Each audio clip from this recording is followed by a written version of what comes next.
Tracking, alerting, protecting. This is WKYT News. 'Tis the season of giving, and some folks in Lexington are now stepping up to do just that. And showers are on the move into Kentucky here tonight, and it will eventually lead to some significantly cooler air to start the work week. Might even end as a little frozen precipitation. I'll have the latest for you. Plus, the Cats score another big win in Rupp and remain undefeated. We'll have highlights from the game. It's somewhat concerning.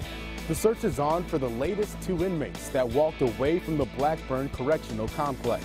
WKYT News starts now. Tonight, police are still searching for two men who walked away from a Lexington prison. Good evening, I'm Kristen Kennedy. Prison leaders at the Blackburn Correctional Complex tell us 26-year-old Michael Fleet and 23-year-old Joshua Stevenson went missing around 8 last night. WKYT Sam Smith went out to the prison to get the latest information on the search in our top story. The Blackburn Correctional Complex is a minimum security prison, which means every once in a while someone is going to try to make a break for it. Two men have done just that. Michael Fleet and Joshua Stevenson were reported missing Saturday night. People that live near the prison take these cases seriously and hope the inmates choose to go somewhere else besides their subdivision. Because usually what I hear, they always get on the train tracks. So as long as they're not over here in Masterson Station, I'm fine. I'd hope they're smart enough that if they are going to make a break for it, that they don't come to the nearest neighborhood to try and hide, that they seek some shelter further away than the neighborhood. Fleet and Stevenson were both serving a 13-year sentence on burglary charges. Fleet's charges are out of Bell County. Stevenson's charges are out of Campbell County. Both would have been eligible for parole in the spring of next year.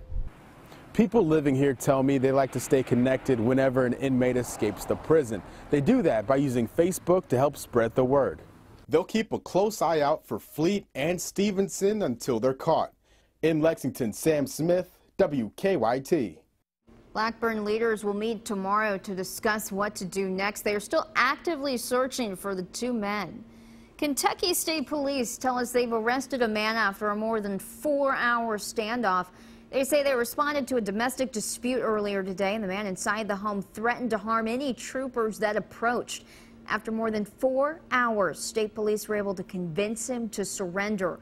They say he brought several weapons outside to them, including a crossbow. They have arrested him and charges are pending. Right now, crews are on the scene of a fire on Hummingbird Lane in Lexington. Firefighters tell us the fire started just after 10 o'clock. We're told the fire is out now, but investigators are on the scene. Crews don't know how the fire started, but we're told the home was empty at the time. We've had a nice break from the winter weather, but don't get too comfortable because temperatures will start to drop tomorrow. Meteorologist Jim Caldwell is tracking some changes in our work week. Yeah, quite a few, because today we were in the mid-60s. We're still in the 60s out there in many locations tonight. But during the overnight hours, we'll watch those temperatures start to slowly drop, and through the day, that's when the bottom falls out. There you see we are tracking the showers just north of our area tonight, north of Louisville, and also getting into northern parts of Kentucky. Some showers leading the way with this cold front that's going to be pressing into the area, trying to even fire up a little wintry precipitation on the backside of this system, something some of the models have not been trying to hone in on very well at all, but we've been talking about it for the past couple of days. As this system dives all the way through Kentucky, we could get in on some wintry precipitation once it clears the area. There's a ton of cold air out there.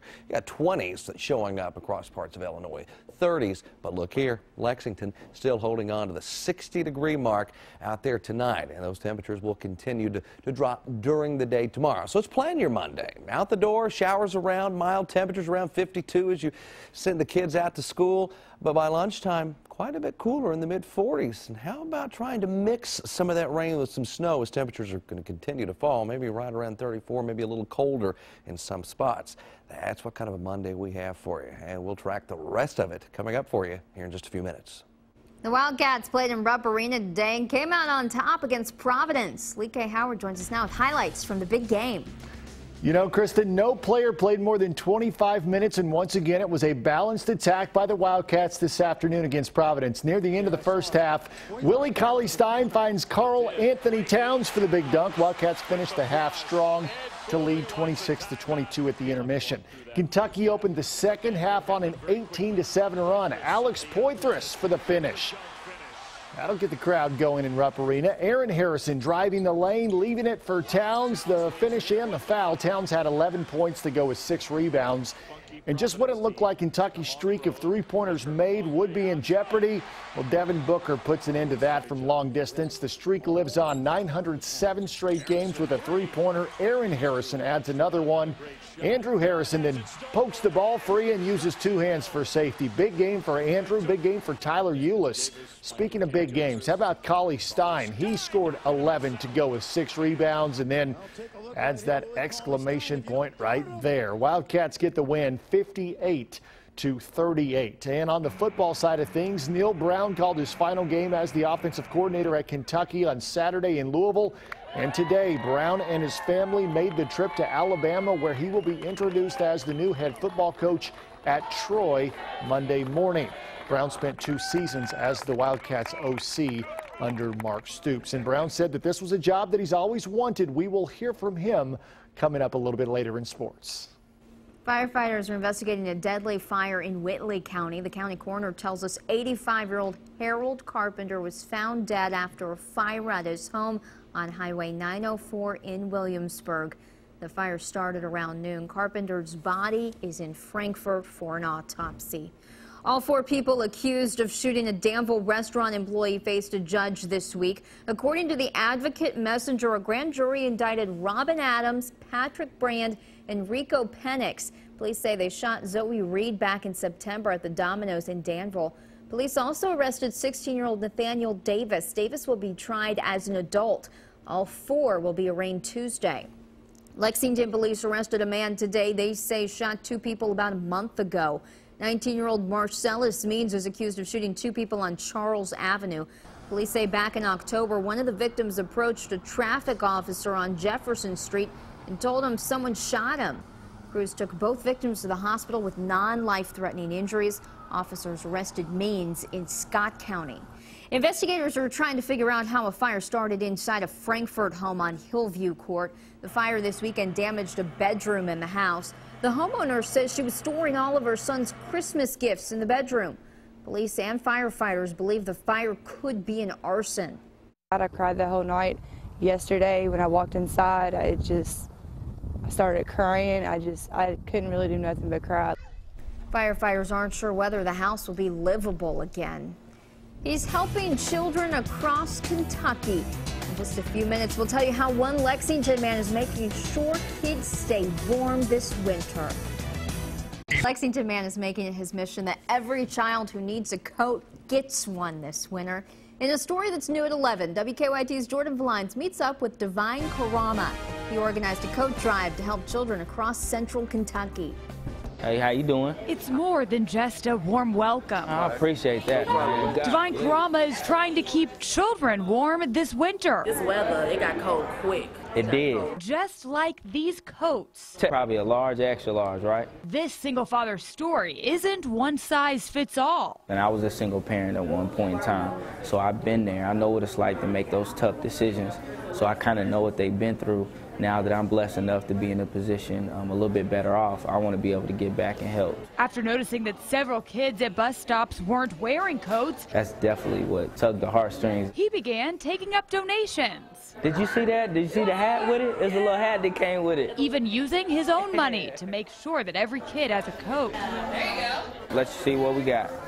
No, we need some gloves and hats. Divine and his volunteers even took their efforts one step further by driving around the city and the state, for that matter, dropping off coats, hats, and gloves to families in need. You want to put some in the front seat? Yeah. I feel like I'm Santa. I mean, it's just knowing that you might have completed somebody's Christmas list or prevented a child from getting sick, and when they look at you, they're so grateful. A group effort. We did that. Of giving back. Man, I appreciate y'all so much coming out and helping. For the greater good. I appreciate you. In Lexington, Jordan Valines, WKYT.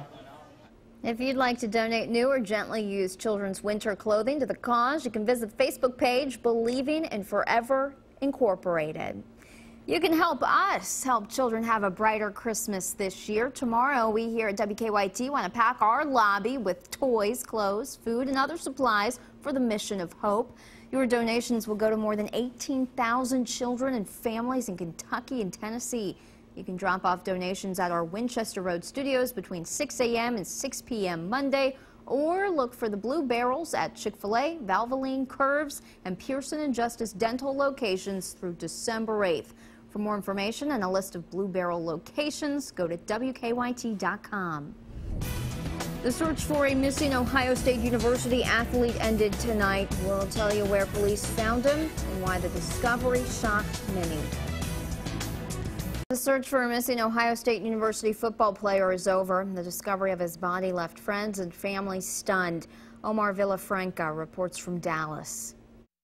Police found the body of 22-year-old Costa Karageorge Sunday afternoon in a dumpster not far from his apartment. A female and her son were in the area.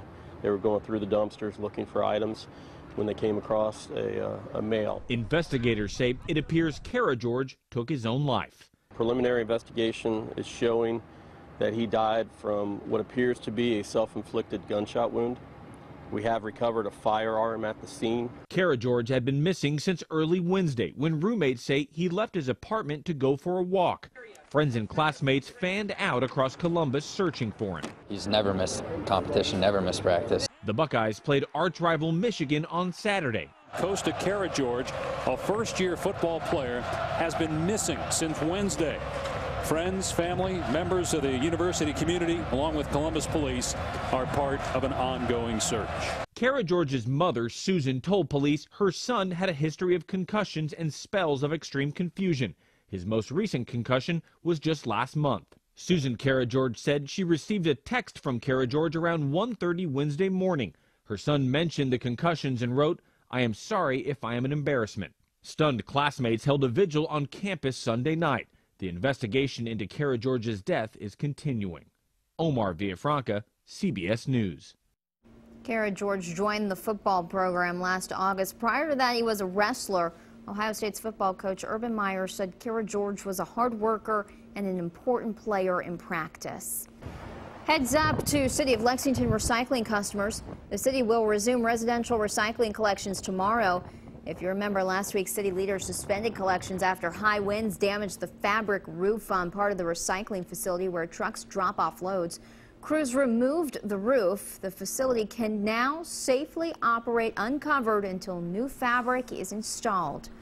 It may not feel like the holiday season outside, but it sure is starting to look like it. This weekend was a big one for families decorating the inside and outside of homes.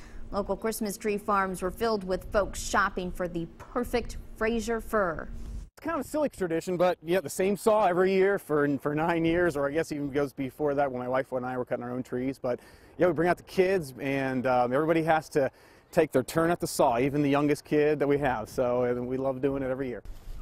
In order to stay ahead of the demand, Neiman plants about 1,500 trees each year. Those trees grow for 10 years before they're ready to be cut for Christmas.